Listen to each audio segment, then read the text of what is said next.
আনন্দ করছেন, 3 দিন ধরে খেতে দিবে না, পানি পান করতে দিবে না।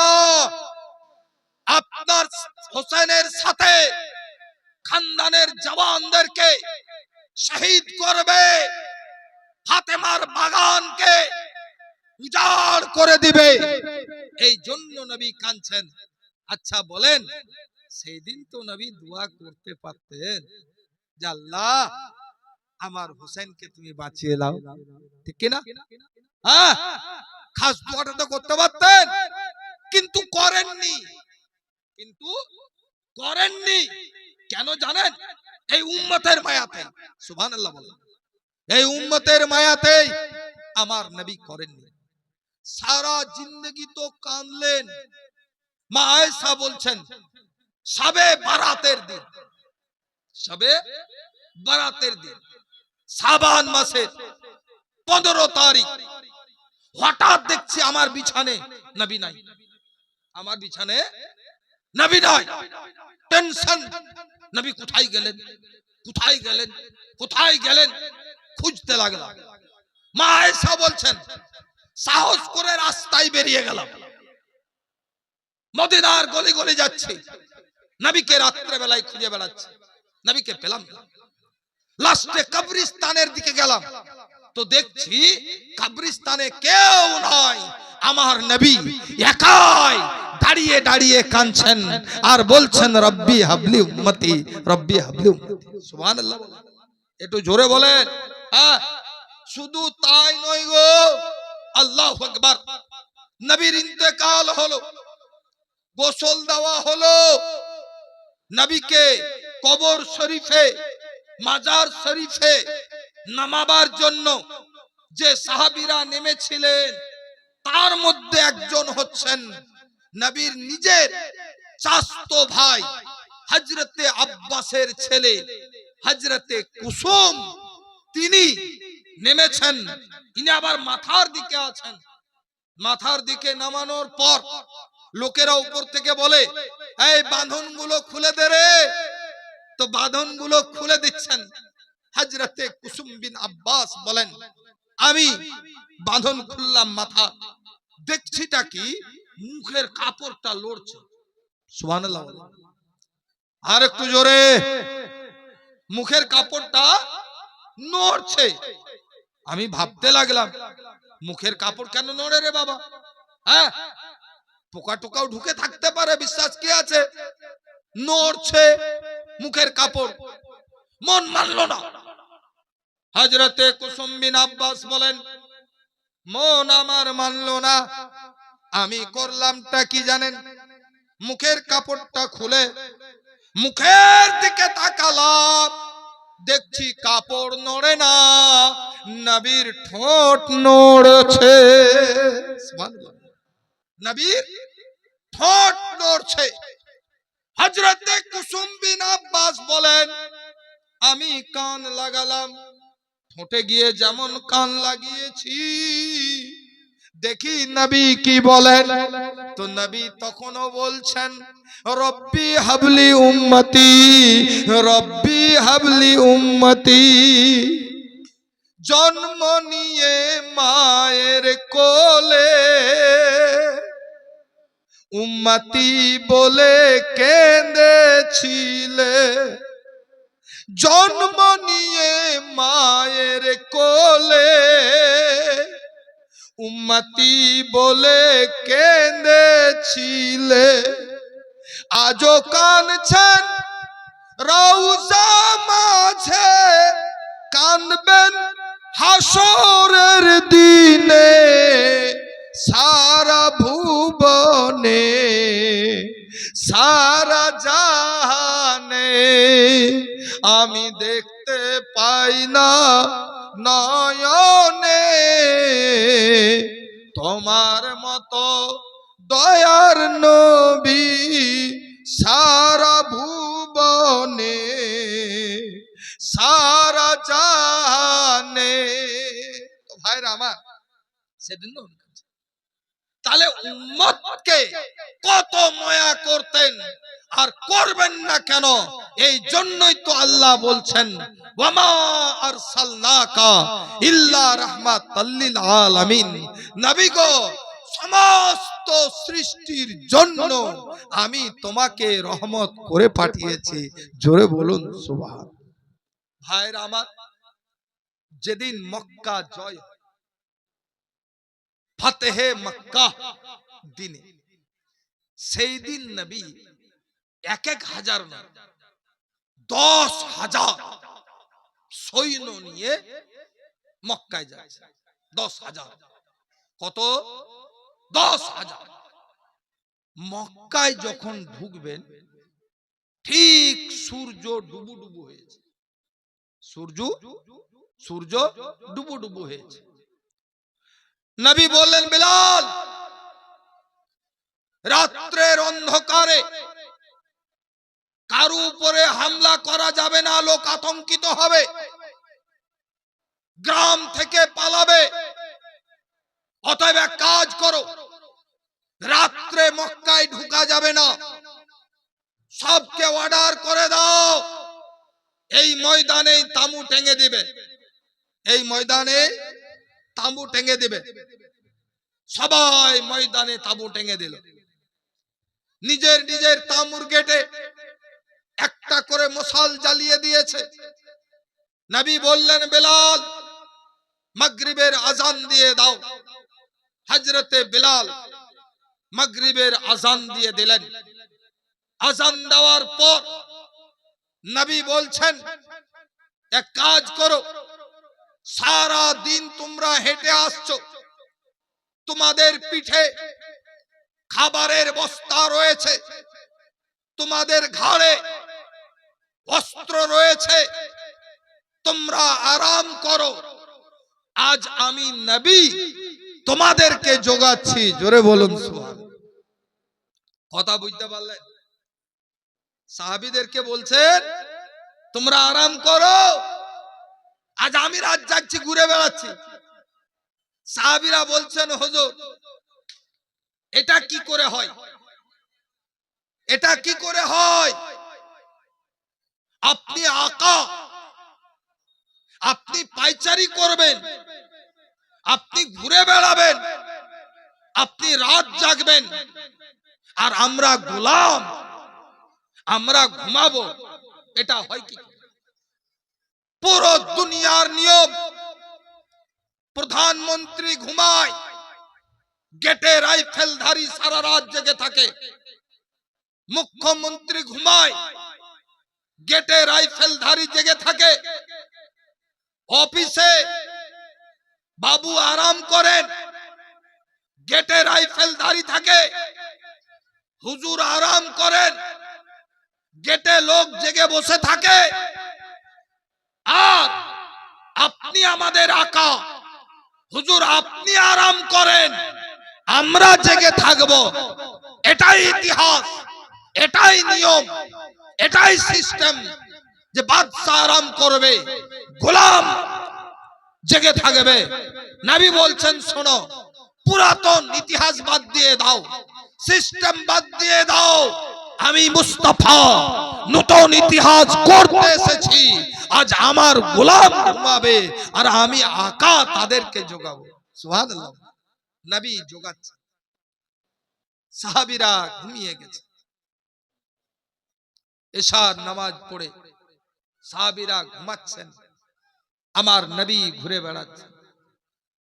ঘুরতে ঘুরতে নবীর কি মন হলো যে মক্কার দিকটাও দেখি ওরা কি করছে।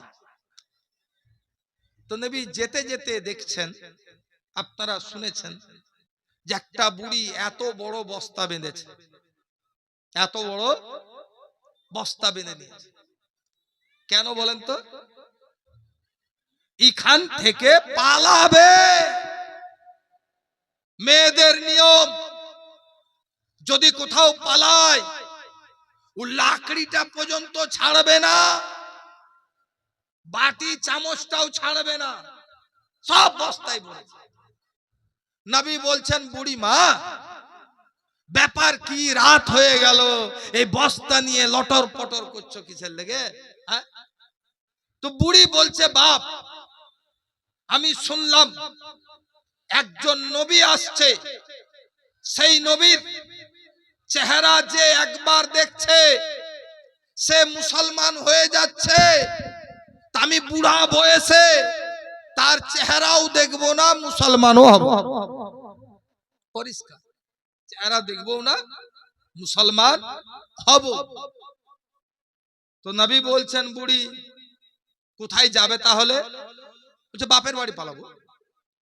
ওখানে যাবে না, বাপের বাড়ি চলে যাবো। নবী বলছেন, তাই? ভাই এইদিকে দেন, আর ওদিকে দিলে পিছন দিক থেকে দিয়ে না, আগে দিকে। হ্যাঁ, তো বাপের বাড়ি পালিয়ে যাবে। নবী বলছেন, তাই? তো বুড়ি মা, তুমি তো বস্তা তুলতেও পারবে না, নিয়ে যেতেও পারবে না, তা কাজ করো, আমি কি পৌঁছে দিব? সুবহানাল্লাহ বলেন। বুড়ি নবীর জন্য পালাচ্ছে, আর নবী বলছেন আমি কি বহে দিব? একটু ভাবেন এই জায়গাটাকে। কারণ এই বুড়ি এখন পর্যন্ত নবীর বন্ধু নয়, বন্ধু থাকলে পালাতো না, নবীর দুশমন। কিন্তু নবীর আদর্শ দেখেন, একজন বয়স্কা মহিলা নবীর সাথে দুশমনি করে মক্কা ছেড়ে পালাতে চাইছে, তাও নবী তার বোঝাটাকে মাথায় নিয়ে পিছে পিছে হাঁটছেন তার বাপের বাড়ি পাঠাবার জন্য। আর আজকের মুসলমান জওয়ান এর আদর্শ কি? বাসে উড়িয়ে ঢুকে যাচ্ছে, ট্রেনে উড়িয়ে ঢুকে যাচ্ছে, বুড়া চাপতে পারে না, চ্যাংড়া বসে মোবাইল ঘাটছে, আর বুড়া টুকুর টুকুর করে তাকাচ্ছে। আর যদি ওর শীতে হেলান দিচ্ছে, তুই বলছো সোজা হয়ে দাঁড়াও না জি। বলে কি শিখলাম নবীর কাছে? তাহলে নবীর কাছে শিখলাম কি? আরে নবী বলছেন, শোনো, দুনিয়ায় প্রভাব ফেলতে গেলে তোমাকে মানুষের সেবা করতে হবে। নামাজ পড়লে দুনিয়ায় প্রভাব পড়বে না, কারণ ওটা ব্যক্তিগত ইবাদত। রোজা রাখলে দুনিয়ায় প্রভাব পড়বে না, ওটা ব্যক্তিগত ইবাদত। হজ করলে দুনিয়ার প্রভাব দুনিয়ায় পড়বে না, ওটা ব্যক্তিগত ইবাদত। নবী বলছেন, লোকের সেবা করো, এতে দুনিয়ার প্রভাব পড়বে। তুমি ইজ্জত চাইছো, দুনিয়ার কাছে চাইতে হবে না, আমার আল্লাহ তোমার ইজ্জত করবে। কত বড় দয়ালু! বুড়ির পুটলি মাথায় নিয়ে চলে যাচ্ছে, বুড়ি আগে আগে আগে আগে হাঁটছে।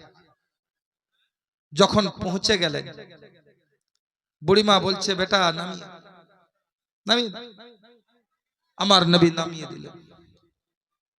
নবী বলছেন, বুড়িমা আসি আমি? নবী বলছেন, বুড়িমা এবার আমি বিদায় নি, তোমার গন্তব্যস্থলে পৌঁছে দিয়েছি। বুড়ি বলে, বেটা দাঁড়া, মজুরি কত নিবে বলো? নবী বলছেন, বুড়িমা আমি লেবারের কাজ করি না, মুটিয়ার কাজ করি না, আমি মজুরি নিবার জন্য তোমার বোঝা বোহাতে আসেনি। তুমি বয়স্কা মহিলা বলে তোমার উপকারের জন্য বোঝাটা বহিলা। নবী উম্মতকে শিক্ষা দিলেন, ওরে আমার উম্মত, তুমি নবীর দিকে একবার করে তাকায়ো। তোমার নবী যদি দুশমনের বোঝা বহে দেয়, তুমি একবার করে বন্ধুর বোঝাটা বহে দিও। নবী বললেন, শুনো ওরে আমার উম্মত, আমি নবী হয়ে অন্য ধর্মের বুড়ির যদি উপকার করি, তুমি নিজের ধর্মের বয়স্কদের উপকার করিও। আমার নবী শিক্ষা দিলেন, ওরে জওয়ানেরা শুনে নাও, তোমার যখন ক্ষমতা আছে, একটা বয়স্ক হেঁটে যাচ্ছে, দরকার হলে একটু বহে গাড়িতে চাপিয়ে দাও। নবী আমার বলেন, ওরে আমার উম্মত শোনো, আমি যদি প্রয়োজনে অন্য জাতের মহিলার বোঝা যদি বহে দিরে, উপকার যদি করি রে, তোমার গ্রামে তোমার পাড়ায় কোনো গরিব মহিলা যদি প্রসব বেদনায় ছটফট করে, তুমি আগে বেড়ে হসপিটাল পর্যন্ত তুমি পৌঁছে দিও। আরে দুনিয়ার কাছে ইজ্জত চাইতে হবে না, নবী বলছেন আল্লাহ তোমার ইজ্জত বাড়িয়ে দেবে। নবী বলে দিলেন। বুড়ি বলছে, বেটা বেতন নিবে না? বলছে না। পয়সা নিবে না? বলছে না।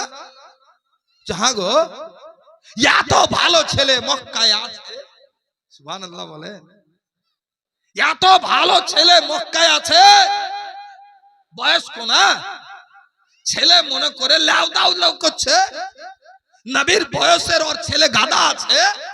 হ্যাঁ, এই জন্যই বলছে যে হ্যাঁ গো, এত ভালো ছেলে মক্কায় আছে, একটু পরিচয়টা দাও তো, বলো দেখি কোন মা তোমাকে জন্ম দিয়েছে, কোন বাপের ঘরে তুমি এসছো, কোন বংশের সন্তান তুমি। আমার বিশ্বাস হয় না। বৈকাল থেকে আমি মক্কার কত জওয়ানকে অনুরোধ করেছি, বস্তা বহে দিতে হবে তা বলিনি, কমপক্ষে মাথায় তুলে দাও, কিন্তু তারা মাথাতেও তুলতে রাজি হয়নি। আর তুমি বহে নিয়ে চলে এলে, তোমার নামটা কি বলো? আমার নবী ইতস্তত করছেন, বলছেন বুড়িমা নাম জানার কি দরকার, নাম শোনার কি দরকার? বলছে বেটা যতক্ষণ নাম না বলবে ততক্ষণ রাস্তা ছাড়বো না। কোন মায়ের তুমি সন্তান আমি একবার দেখতে চাই। নবী বলছেন বুড়ি মা, যে নবীর কথা শুনে ভয়ে মক্কাকে ছেড়ে নিজের বাড়ি থেকে পালিয়ে এসে আশ্রয় নিলে, সেই নবী হচ্ছি আমি, আব্দুল্লাহর সন্তান হচ্ছি আমি, আমিনার সন্তান হচ্ছি আমি, আব্দুল মুতাল্লিবের পোতা হচ্ছি আমি, আব্দে মান্নাফের লাঠি হচ্ছি আমি। সুবহানাল্লাহ সুবহানাল্লাহ। ছিল বুঝলেন, বুড়ির সারা দিনকার বস্তা গোছানোর রাগ উঠে গেছে। বুড়ি তখন চিৎকার করে বলে, ও আবু জাহেল শুনে নাও, ও আবু লাহাব শুনে নাও, ও আবু সুফিয়ান শুনে নাও, ও উতবা সাইবা শুনে নাও, ও মক্কার কাফিরেরা শুনে নাও, তোমরা ভুল বলেছো, ভুল বলেছো। আরে তার কাছে জাদু নাই, সে কাউকে জাদু করে না রে, সে জাদুকর নয়। ওরে তোমরা ভুল বলেছো, সে লোক জাহান্নামের দিকে ডাকে না রে, ও লোক মেহেরবান লোক রয়েছে, ও লোকের মধ্যে রহমত ভরা রয়েছে। ওরে তার কাজের মধ্যেই জাদু রয়েছে, যার আদর্শকে দেখে দুনিয়া মুসলমান হয়ে যাচ্ছে।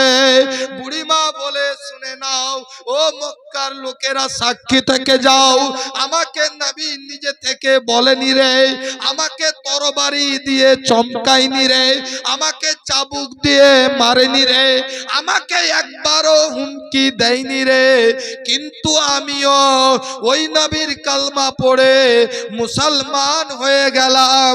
কারণ যার আদর্শ এই রকম, সে কাউকে জাহান্নামের দিকে ঠেলবে না, বরং জান্নাতের দিকে ডাকবে। অতএব তোমরাও সাক্ষী থেকে যাও। জোরে জোরে বুড়ি পড়েছিল, লা ইলাহা ইল্লাল্লাহু মুহাম্মাদুর রাসূলুল্লাহ। নবীর ব্যবহারের মধ্যেই জাদু। এই জন্যই তো বিদ্রোহ কবি বলেছিলেন, নবী মোর পরশমণি, জোরে বলুন সুবহানাল্লাহ বলেন। সুবহানাল্লাহ। আমি তো বাংলা ভাষা বলছি, আসলে আমি উর্দু বলা বেশি অভ্যস্ত, পরিষ্কার বলছি আপনাকে। হ্যাঁ, উর্দু নাত বলা বেশি অভ্যস্ত। আপনি ইউটিউবে গেলে উর্দু নাত আমার পাবেন, বাংলা নাত নাই। কিন্তু আজ এখানে প্রথম একটা ছেদ করে দেখলাম যে মানুষ বুঝতে পারবে না, লোকে হুহা দিচ্ছে না। আর নবী বলেছেন কাল্লামুন নাসা হাসবে উকুলহিম, নবী বলছেন মানুষের সাথে ওর ব্রেন অনুযায়ী কথা বল, নিজের ব্রেন অনুযায়ী নয়। তুমি ইংলিশের প্রফেসর, ওটা স্কুলে ইংরেজিতে বলিও, কিন্তু পাবলিকের সামনে যখন বলবে তখন পাবলিক যে ভাষাটা বুঝবে সেটা বলিও। তুমি আরবিতে পণ্ডিত, মাদ্রাসায় ছাত্র পড়াবার টাইমে আরবিতে কথা বলিও, কিন্তু লোকেদের সাথে যখন কথা বলবে তখন তার জ্ঞান অনুযায়ী কথা বলবে। কারণ 2 ঘন্টা ওয়াজ শোনার পর লোক যদি কিছু বুঝতেই না পারে তো ফায়দা কি হলো? নাকি গো? হ্যাঁ, এই জন্য বাংলা বলছি। একবার হাত তুলে বলেন তো ইয়া রাসূলুল্লাহ। তুলেন না গো, নবীর নামে তুলেন, আল্লাহর নামে তুলেন। আল্লাহু আকবার, আল্লাহু আকবার। হ্যাঁ, জিন্দা হন, একটু জিন্দা হন। নবী মোর পরশমণি, নবী মোর সোনার খনি, নবী নাম জপে যে জন সেই তো দো জাহানের ধনী। নবী মোর পরশমণি, দো জাহান মানে এখানেও ধনী ওখানেও ধনী, আলামে আজ সামেও ধনী, আলামে বারজাখেও ধনী। কথা বুঝতে পেরেছেন? নবী মোর পরশমণি, নবী মোর সোনার খনি, নবী নাম জপে যে জন সেই তো দো জাহানের ধনী। নবী মোর পরশমণি, নবী মোর নূরে খোদা তার তরে সকল পয়দা। সুবহানাল্লাহ বলেন। আচ্ছা, একজন কেউ বাংলা পড়া বলতে পারবেন যে নবী মোর নূরে খোদা তার তরে সকল পয়দা? এখানে তরে মানে কি একজন কেউ বলেন? তরে মানে, তরে মানে বলেন, সাহস হয় না? তরে মানে জন্য, তরে মানে জন্য। জানা অনেকে আছে, অনেকে ভয়ে বলে না, কি জানে যদি ভুল হয়ে যায় তা এত লোকে কি বলবে, না বলাবার কিছু নাই। হ্যাঁ, আমি আপনাদেরকে শিক্ষা দিতে এসেছি, আজকে আমি আপনাদের শিক্ষা গুরু, আমি আপনাদের ওস্তাদ, আমি নবীর হাদিস শিখাতে এসেছি, নবীর আদর্শ শিখাতে এসেছি, দিন ইসলাম বুঝাতে এসেছি, এটা আমার ডিউটি। অতএব কেউ কিছু বললে ওটাকে মাইন্ড করলে হবে না। স্যারেরা বাচ্চাদেরকে যখন পড়ায় কত বাচ্চা মা বাপ তুলে গাল দিয়ে দেয়, নাকি গো? কিন্তু স্যার কি রাগ করে? এটা উচিত নয়। হ্যাঁ, তাই কবি বলছেন, কে শুনেন, নবী মোর নূরে খোদা তার তরে সকল পয়দা, নবী মোর নূরে খোদা তার তরে সকল পয়দা। আদমের কলবেতে, আদমের কলবেতে তারি নূর রোশনী। নবী মোর পরশমণি, নবী মোর সোনার খনি, নবী নাম জপে যে জন সেই তো দো জাহানের ধনী। নবী মোর পরশমণি, সুবহানাল্লাহ। সুবহানাল্লাহ। নবী মোর পরশমণি, নবী মোর সোনার খনি, নবী নাম জপে যে জন সেই তো দো জাহানের ধনী।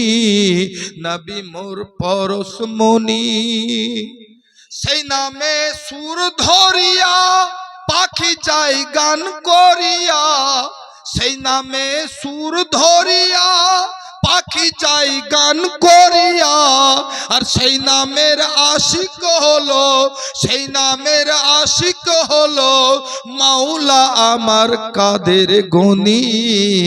নবী মোর পরশমণি, নবী মোর সোনার খনি, নবী নাম জপে যে জন সেই তো দোজাহানের ধনী। নবী মোর পরশমণি, সেই নামে মধু মাখা, সেই নামে জাদু রাখা, সেই নামে মধু মাখা, সেই নামে জাদু রাখা, সেই নামে আকুল হয়ে, সেই নামে আকুল হয়ে ফুল ফুটে সোনার বরণী। নবী মোর পরশমণি, নবী মোর সোনার খনি, নবী নাম জপে যে জন সেই তো দোজাহানের ধনী। নবী মোর পরশমণি। জোরে বলেন সুবহানাল্লাহ, সুবহানাল্লাহ। ইনশাআল্লাহ মুসলমান জান্নাতে আমরা যাব। জোরে বলেন জান্নাতে আমরা যাব। কিসের জোরে? আমাদের আমালের না, আমাদের আমাল ওরকম তৈরি হয়নি। কিসের জোরে যাব? নবীর সুপারিশের জোরে জান্নাতে ইনশাআল্লাহ। সুবহানাল্লাহ বলেন জোরে সুবহানাল্লাহ, সুবহানাল্লাহ। নবী মোর পরশমণি, নবী মোর সোনার খনি, নবী নাম জপে যে জন সেই তো দোজাহানের ধনী। নিদানের আখেরাতে তরাইতে পুলসিরাতে।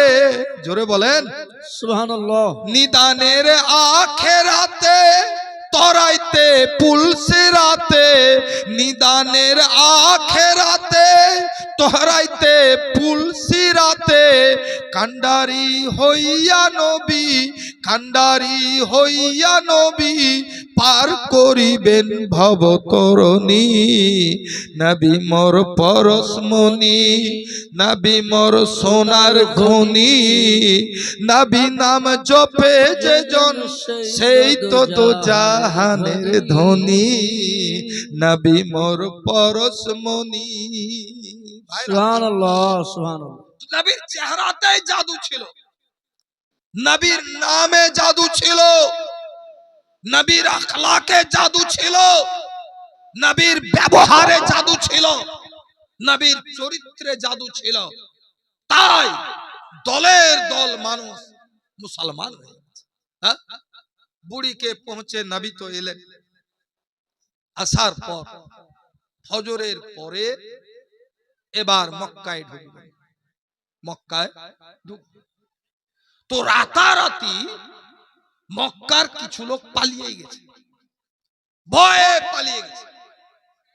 এই জন্য আমি বলি মুসলমানদেরকে, রাজনীতি করেন, ভারতের মাটিতে যদি রাজনীতি না করবেন তো মুসলমানের অধিকার সংসদে আলোচনা কে করবে? মুসলমান যদি রাজনীতি না করবে, মুসলমানের অধিকার পার্লামেন্টে আলোচনা কে করবে? এই জন্য রাজনীতি করেন, তবে শুনেলেন জিতে নেওয়ার পর বিরোধীর বাড়ি ভাঙিয়েন না। জিতে নেওয়ার পর বিরোধীর দরজায় বোম ফুটায়েন না। জিতে নেওয়ার পর বিরোধীর বিপিএল কে কাটিয়েন না। জিতে নেওয়ার পর বিরোধীর ঘর সাংসেন কে কেটে দিয়েন না। এখন তো করছে কি জানেন? বিরোধীকে জিন্দাকে মুর্দাও করে দিচ্ছে। ভোট দিতে গিয়ে দেখছে, বলছে ভোট দিতে এসেছে আমি, তো কই তুমি, তুমি কে হে? বলছে আমি অমুক। বাট ও তো মরে গেছে গত বছর। বলছে যা বাবা, আমি জিন্দা ঘুরে বেড়াচ্ছি আর আমি বলে মরে গেছি? তোর যেখানে নাম নাই, তুই যে মরে গেছিস। জিন্দাকে মুর্দাও করে দিচ্ছে। হ্যাঁ, 5 বছরের জন্য এই ভুলগুলি করবেন না, বরং নবীর আদর্শ নিয়ে মুসলমানের উপকার করতে হবে, গরিবদের পাঁজরে দাঁড়াতে হবে, নবীর যেটা আখলাক, গরিবদেরকে ভালোবাসতে হবে, দুর্বলের পাঁজরে থাকতে হবে, সামাজিক কাজ করতে হবে, মসজিদের কাজ করতে হবে, মাদ্রাসার কাজ করতে হবে, ঈদগার কাজ করতে হবে, বড়দেরকে সম্মান করতে হবে, ছোটদেরকে স্নেহ করতে হবে। তাহলে আপনার গদি চলে গেলেও আজকে যেমন সত্তার সাহেব কবে মরে গেছেন তাও কিছু লোক বলে লোকটা ভালো ছিল বলে এতটা চাকরি হয়েছিল, গনি খান কবে মরে গেছে তাও মালদার লোক বলে যে গনি খান ছিল বলে এটা হয়েছিল। অনুরূপ আপনাকে ইয়াদ করবে, আপনার মরার পরেও আপনার কবরের কাছে গিয়ে দোয়া।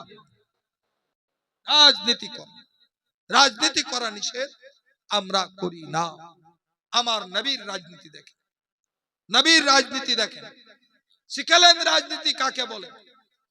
আমার নবী মক্কায় ঢুকছে, 10,000 সৈন্য আছে। কি বুঝলেন?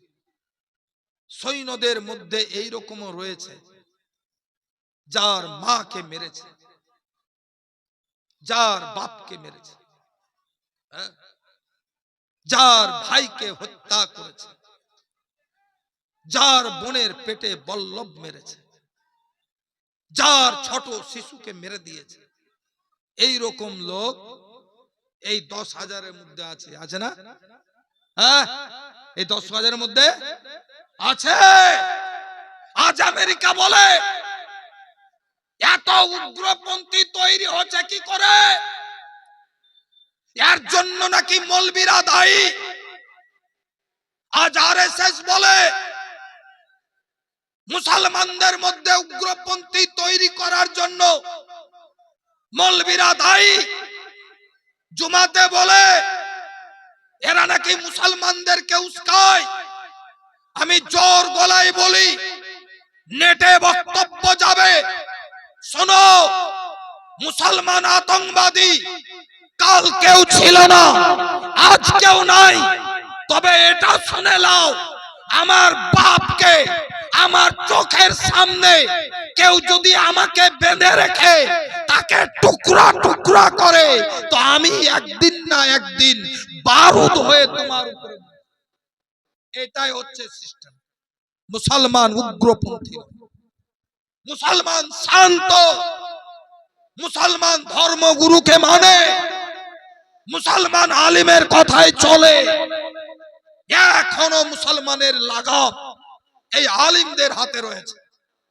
তোমরা দায়ী, টেনশনটা তোমরা তৈরি করো, মসজিদের মিনারটা তুমি গিয়ে ভাঙো, পতাকাটা তুমি গিয়ে টাঙো, আর দোষ দিয়ে দাও মুসলমানের। কোন মন্দিরের দরওয়াজায় গরুর গোশত তুমি কিনে ফেলে দাও আর দোষ দিয়ে দাও মুসলমানের। এগুলি বুদ্ধিজীবীরা বুঝতে পেরেছে বলে আজ উত্তর প্রদেশে তোমাদের অবনতি চলছে, পশ্চিমবঙ্গে অবনতি হয়েছে, আগামীতে আরো অবনতি হবে। আমি বলতে চাইছিলাম, মুসলমান পুরো দুনিয়ায় যদি প্রভাব ফেলতে চান তো নবীর রাজনীতি শুনেন। নবী ঢুকছেন, 10,000-এর সৈন্য আছে। কাউর ভাইকে আগুনে পুড়িয়ে মক্কার লোকেরা মেরেছে, কোন মা কারু বোনকে পেটে বল্লভ মেরে লোকের সামনে চৌরাস্তায় মেরে ফেলেছে, কারু ভাইকে চৌমাথার মোড়ে ফাঁসি দিয়ে দিয়েছে, কাউকে বেঁধে রেখে তার বেটাকে টুকরা টুকরা করেছে। এই রকম যাদেরকে করেছে আজ তাদের রক্ত গরম হয়ে গেছে, আজ তাদের রক্ত গরম হয়ে গেছে। স্লোগান দিচ্ছে কি জানেন? আরবিতে স্লোগানটা শুনেলেন? মক্কার সাহাবীরা স্লোগান দিচ্ছেন, আল ইয়াউমু ইয়াউমাল মালহামা, আল ইয়াউমু ইয়াউমাল মালহামা, মানে আজকে রক্ত বহে দেওয়ার দিন, আজকে রক্ত বহে দেওয়ার দিন, বদলা নেওয়ার দিন। যারা জুলুম করেছিস তার বদলা নিব, রক্ত বহে দিব। স্লোগান দিতে লেগেছে। নবী পিছন দিকে আছেন, ছুটতে ছুটতে আগে দিকে যান, কি বলছে? এই চুপ, স্লোগান বন্ধ করো, এই স্লোগান চলবে না। সাহাবীরা হুজুর তাহলে স্লোগানটা শিখিয়ে দেন, কি স্লোগান দেব? নবী বলছেন শোনো, বদলা নেওয়া এটা বুদ্ধিমানের কাজ নয়। যদি কেউ কেউ আমার বাপের এক চোখ তুলেছে, আমি যদি তার বাপের দু চোখ তুলতে যাই, সে ছেলে আবার আমার দাদর তুলবে, তার ছেলে আমার বেটার তুলবে, আমার ছেলে হয়তো তার বেটার তুলবে, এই চোখ তুলা তুলি লাগে থাকবে। আজ আমার বাপকে মেরেছে, আমি ওর বাপকে মারবো, কালকেও শক্তিশালী হবে আমাকে মারবে, আমার ছেলে শক্তিশালী হবে ওকে মারবে, ই তো মারামারি আর কাটাকাটি লেগে থাকবে।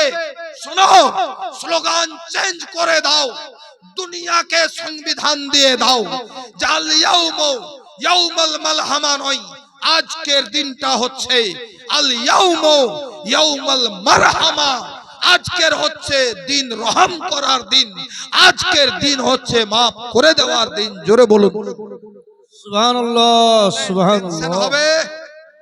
জোরে বলেন টেনশন হবে, ঝগড়া হবে? যারা পালিয়েছিল তারাও ঘুরে আসতে লেগেছে। আমার নবী মক্কায় ঢুকলেন, ঘর সবাই ভয়ে লাগিয়ে দিয়েছে। যে গলিতে মক্কায় দিনের বেলায় হাজারো লোক চলাফেরা করত, আজকে মনে হচ্ছে মক্কায় কারফিউ জারি হয়ে গেছে, একটা লোক মক্কায় নাই।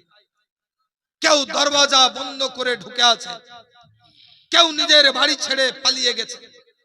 গ্রামে গ্রামে গন্ডগোল লাগলে, লাস্টে পুলিশের হামলাতে যেমন লোক বাড়ি ছাড়া হয়ে যায়, কেউ ধানের জমিতে ঘুমায়, কেউ বেগুনের জমিতে ঘুমায়, কেউ মেয়ের বাড়ি পালিয়ে যায়, কেউ কোন বন্ধুর বাড়ি পালিয়ে যায়। মক্কার লোক তাদের আজ তাই হয়েছে। এরা বুঝতে পেরেছে আমরা যা অত্যাচার করে রেখেছি, আমাদের বাঁচার আর পথ নাই। এই জন্য কিছু লোক পালিয়েছে, আর কিছু লোক বলছে পালিয়ে আর কোথায় যাব, কোথায় যাব, যা হয় দেখা যাবে। আমার নবী দেখলেন মক্কার লোক ভয়ে ভীত হয়ে গেছে। নবী বললেন শোনো, আমার এখন বর্তমান প্রধান শত্রু আবু সুফিয়ান, এই হযরতে আবু সুফিয়ানের বাড়িতে যে অস্ত্র জমা দিবে আমি নবী তাকেও মাফ করলাম, আর কাবার চত্বরে যে অস্ত্র জমা দিবে আমি নবী তাকেও মাফ করলাম।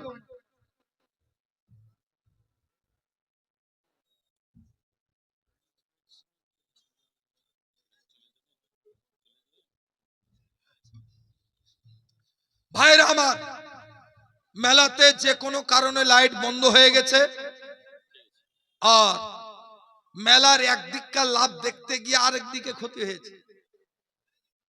এখানে লোক কম থাকার একটা কারণ ওটা, 11টার সময় বন্ধ হবে, তখন দেখবেন এই দিকে লোক ভিড় জমবে। কিছু লোক এলো 10টা বাজলো যখন, কিছু লোক এলে গেলো ঘুরে ঘুরে তারা এলো।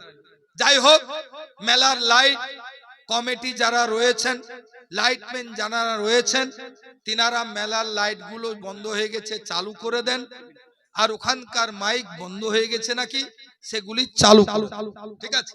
নবী মক্কায় ঢুকছে, বলে দিন আবু সুফিয়ানের বাড়িতে যে অস্ত্র জমা করবে আমি তাকেও মাফ করব, কাবার চত্বরে যে জমা করবে আমি তাকেও মাফ করব।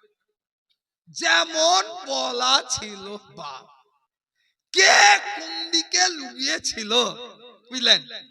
পিঁপড়ার মতো ঘর থেকে বার হয়, অস্ত্র কাবার চত্বরে জমা দেয়, আবু সুফিয়ানের বাড়িতে জমা দেয়, কাবার চত্বর ভর্তি হয়ে গেছে।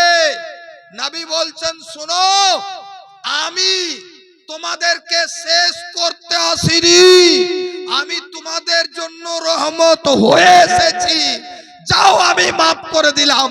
সবাই একসাথে বলল হুজুর আমরাও করে নিলাম লা ইলাহা ইল্লাল্লাহ মুহাম্মাদুর রাসূলুল্লাহ।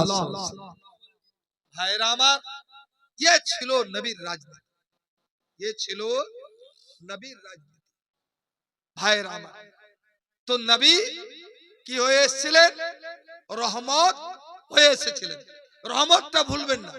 আমি যতই হাদিস আজকে আলোচনা করি, সব হাদিসে রহমতের কথা থাকবে।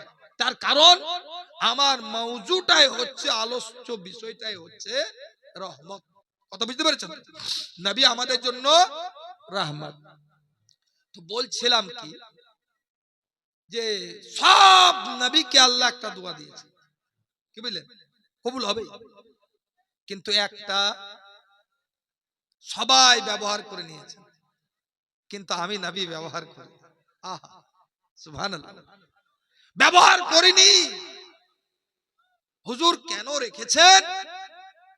বলছে হাসরের মাঠে ওই দোয়া প্রয়োগ করে আমার গুনাহগার উম্মতদেরকে জান্নাতে নিয়ে যাব। জোরে বলেন।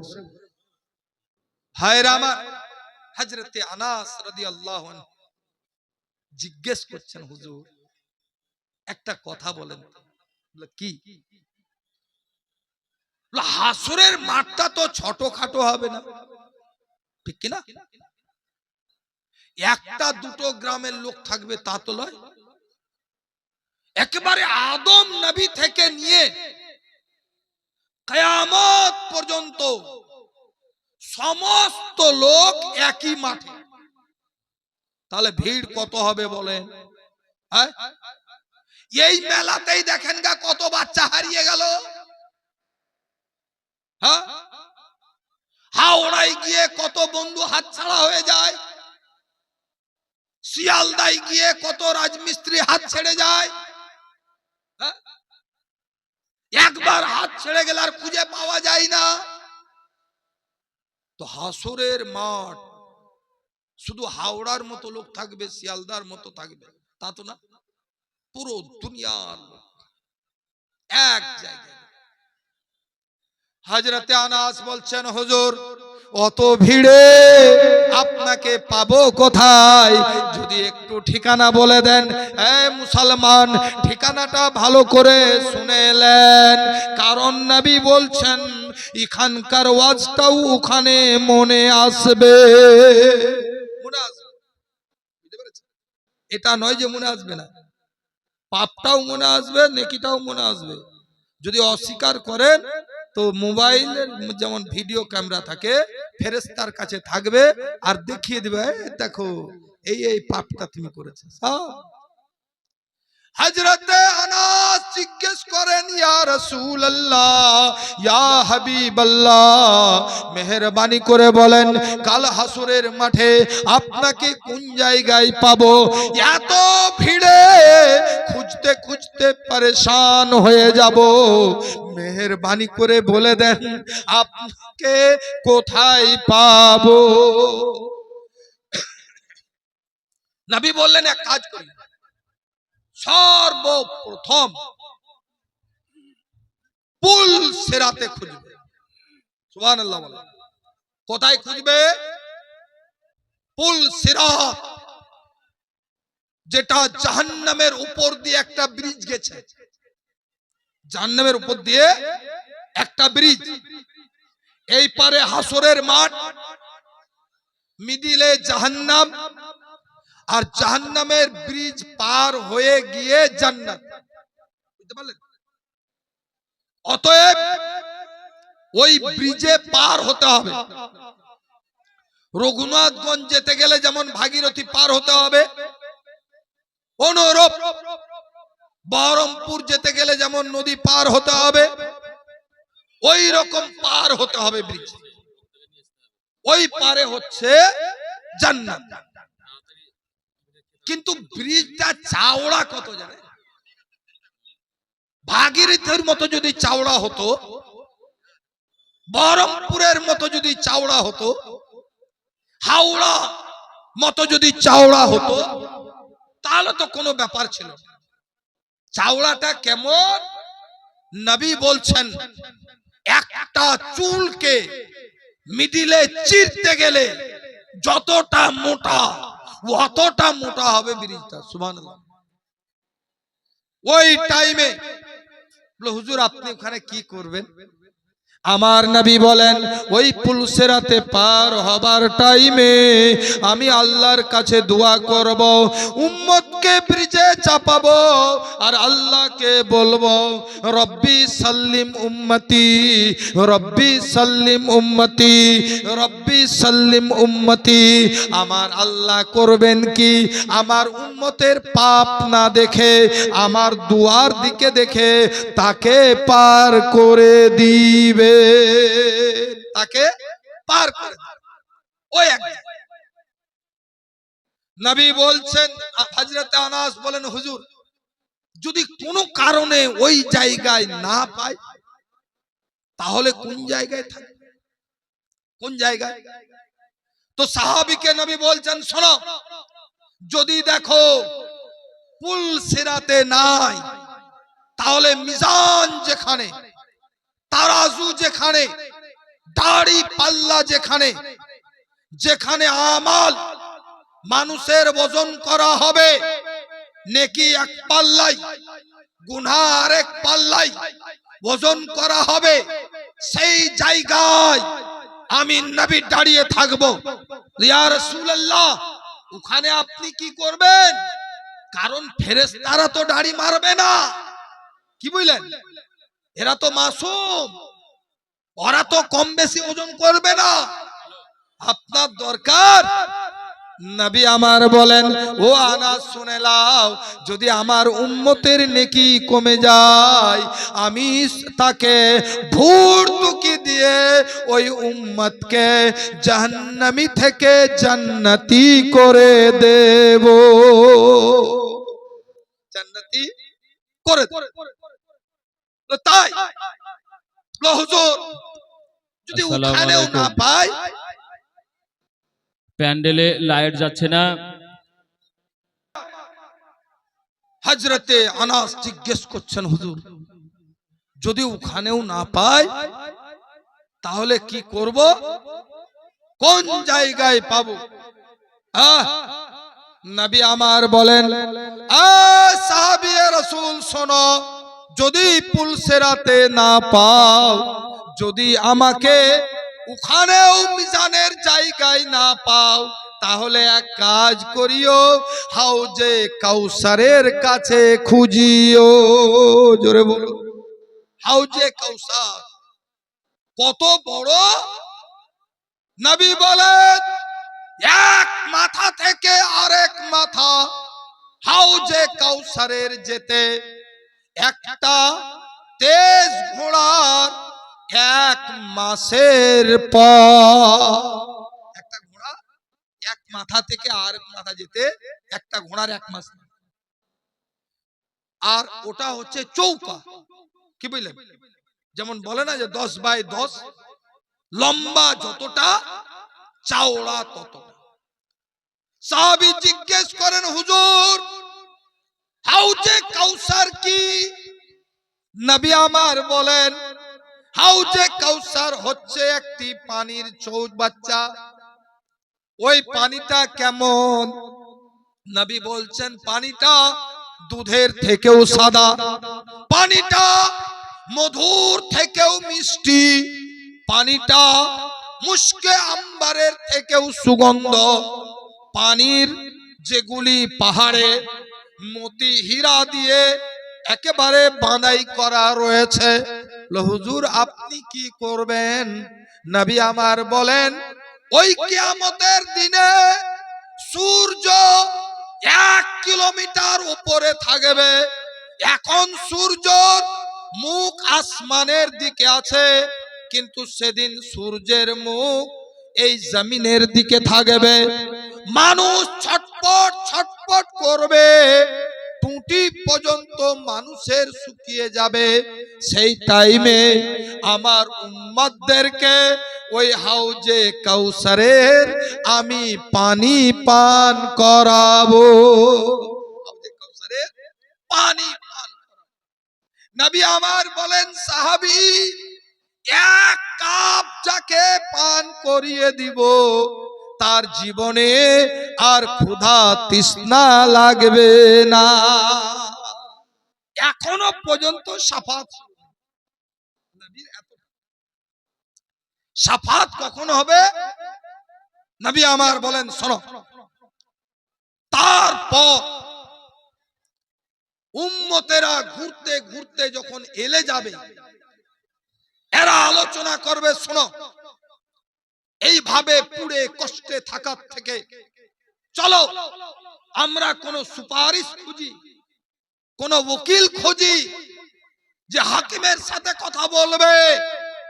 সরাসরি বলে কাজ হচ্ছে না, আল্লাহ বাঁচাও আল্লাহ বাঁচাও আল্লাহ বাঁচাও বলে এখন দরখাস্ত হয় না। তবে এক কাজ করো, সবাই বলল চলো আদম নবীর কাছে যাই, কারণ উনার তো কোনো দ্বিমত নাই, সবাই আদমের সন্তান।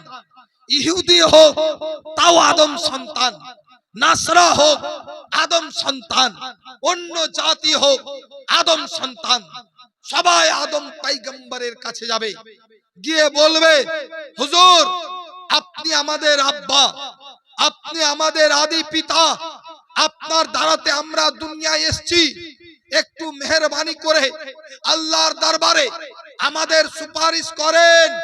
আদম পয়গম্বর বলেন ও কাজের লোক আমি না, অন্য কথা যাও, ইজহাবু ইলা গায়রি, অন্য কারো কাছে যাও। লোকেরা ইদ্রিস পয়গম্বরের কাছে যাবে, বলবে হুজুর আপনি আল্লাহর খুব প্রিয় নবী, আমাদের দরখাস্ত দেখেন, আল্লাহর দরবারে পেশ করেন। ইনিও বলবেন আমিও এই কাজের নই, ইজহাবু ইলা গায়রি, অন্য কারো কাছে যাও। লোক নূহ পয়গম্বরের কাছে ছুটবে, নূহ পয়গম্বরকে বলবে হুজুর আল্লাহ আপনাকে খুব ভালোবাসতেন, সমুদ্রে কাস্তি থেকে আপনাকে বন্যা থেকে আল্লাহ বাঁচিয়েছিলেন, আল্লাহ আপনার দোয়া কবুল করেছিলেন, আপনি সুপারিশ করেন। ইনিও বলবেন এটা আমার কাজ নয়, ইজহাবু ইলা গায়রি, তুমি অন্য কারো কাছে যাও। এই করতে করতে লোক ঘুরতে থাকবে, মুসা পয়গম্বরের কাছে যাবে, হুজুর আপনি খুব জলিলুল কদর পয়গম্বর, আপনি একটু আমাদের জন্য সুপারিশ করেন, আল্লাহর দরবারে আমাদের কথা বলেন। ইনি বলবেন শোনো আমি জলিলুল কদর পয়গম্বর, তুর পাহাড়ে নবী আল্লাহর সাথে আমার কথাও তো ঠিক আছে, কিন্তু আজ তো আল্লাহ কাহার, আল্লাহকে রহমান অবস্থায় নিয়ে আসবে, এটা আমার কাজ নয়, ইজহাবু ইলা গায়রি, অন্য কারো কাছে যাও। লোক ঈসা পয়গম্বরের কাছে ছুটতে ছুটতে যাবে, ইনিও বলবেন বাপ এটা আমার কাজ নয়, অন্য কারো কাছে যাও।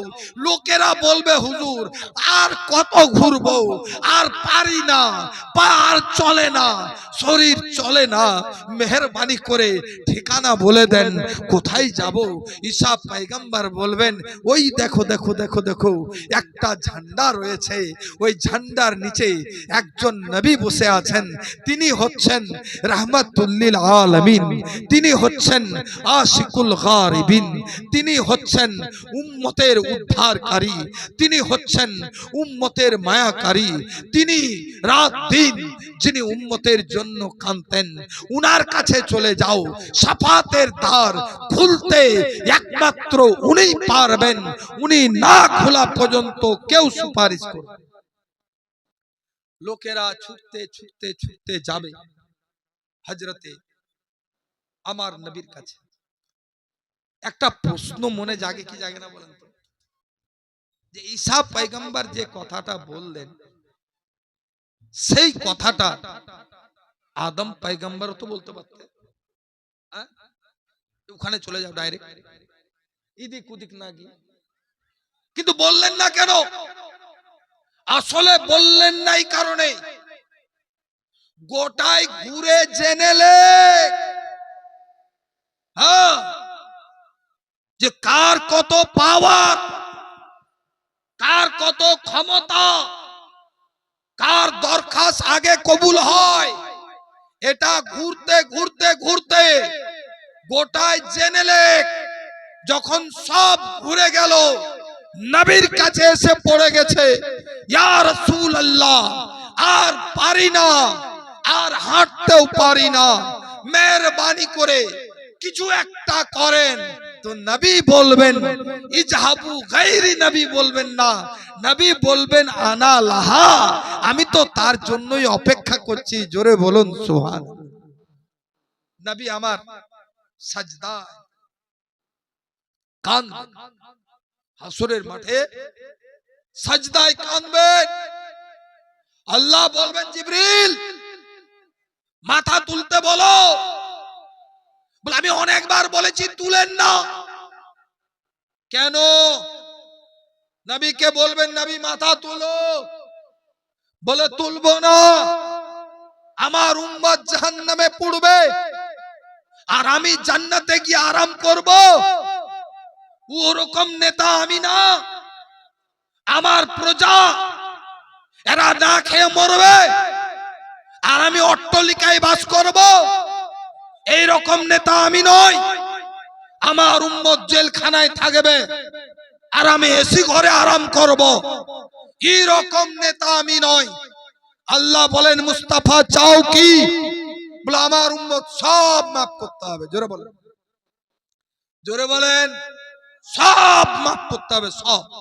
আল্লাহ আল্লাহ বলছেন মুস্তাফা মাথা তুলো, অর্ধেক মাফ করলাম। বলে ওটা হবে না, বাকি অর্ধেক তো কোন কানবে? হ্যাঁ, আমার আল্লাহ বলবেন মুস্তাফা মাথা তুলো, সুপারিশ করো, যাও তুমি যাদেরকে বলবে আমি আল্লাহ তাদেরকে জান্নাতে দিয়ে দেব। সুবহানাল্লাহ, আমি তাদেরকে জান্নাতে দিয়ে। হাদিস শরীফের মধ্যে আসছে এক দলকে আমার নবী দাবি রাখবেন যে বিনা হিসাবে জান্নাতে দিবেন। হিসাবই হবে না, জিজ্ঞেসই করা হবে না, প্রশ্নই করা হবে না, আই কার্ড চেক করাই হবে না, আধার কার্ড দেখাই হবে না, বিনা হিসাবে দিতে হবে। আল্লাহ বলবেন যাও মুস্তাফা বিনা হিসাবে ওদেরকে জান্নাতে দিন। আর এক দল নবী সুপারিশ করবেন, শাফাতের দ্বার খুলবেন, অন্যান্য নবীদেরকে অর্ডার দিবেন নিজ নিজ উম্মতকে সুপারিশ করেন। নবীকে জিজ্ঞেস করা হলো হুজুর কিয়ামতের দিনে শুধু আপনি সুপারিশ করবেন না আর কেউ সুপারিশ করতে পাবে? আপনি শাফাত করবেন না আর কেউ শাফাত করতে পাবে? নবী বলছেন ইয়াশফাউ ইয়াউমাল কিয়ামতে সালাসাতুন, কিয়ামতের দিনে তিন প্রকারের ব্যক্তি এরা সুপারিশ করবে। বললাম হুজুর তারা কারা? নবী বলছেন আল আম্বিয়া, যত নবীগণ আদম নবী থেকে ঈসা নবী পর্যন্ত সমস্ত নবী শাফাত করবেন। ওয়াল উলামা, নবী বলছেন যত আলিম, যে আলিম শরীয়ত মুতাবিক চাল চলন, যে আলিম আল্লাহর ভয়ে দুনিয়ায় চলাফেরা করত, যে আলিম দুনিয়াতে নবীর দ্বীনকে প্রচার করাটা ব্যবসা নয় বরং খিদমত মনে করত, যে আলিম ইলমে দ্বীন লোকেদেরকে শিখাতো, যে আলিম নিজের ইলমের মোতাবিক চলাফেরা করত, নবী বলছেন ওই ওলামারাও কাল হাসরের মাঠে সুপারিশ করবেন। জোরে বলুন সুবহানাল্লাহ। মুসলমান, এই কারণে আমি আপনাদেরকে বলি আলিমদের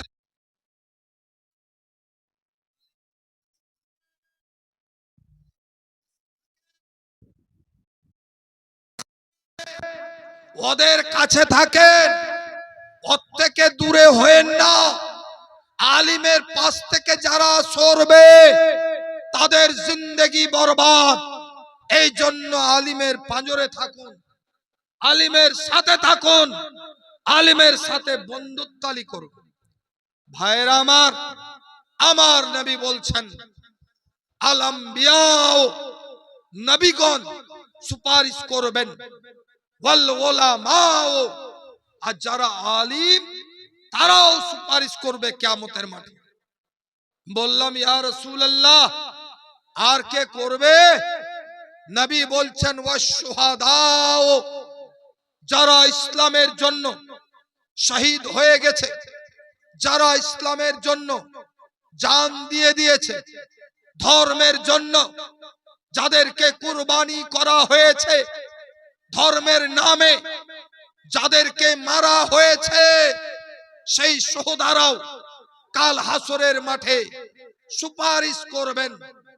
হযরত আব্দুল হক মুহাদ্দিসে দেহলভী আলাইহি রাহমাত ওয়া রিদওয়ান এই হাদিসের ব্যাখ্যায় আসআতুল লামআতে ইনি বলছেন তিনজনের নাম, এটা ফজিলতের দিক দিয়ে নবী বলেছেন।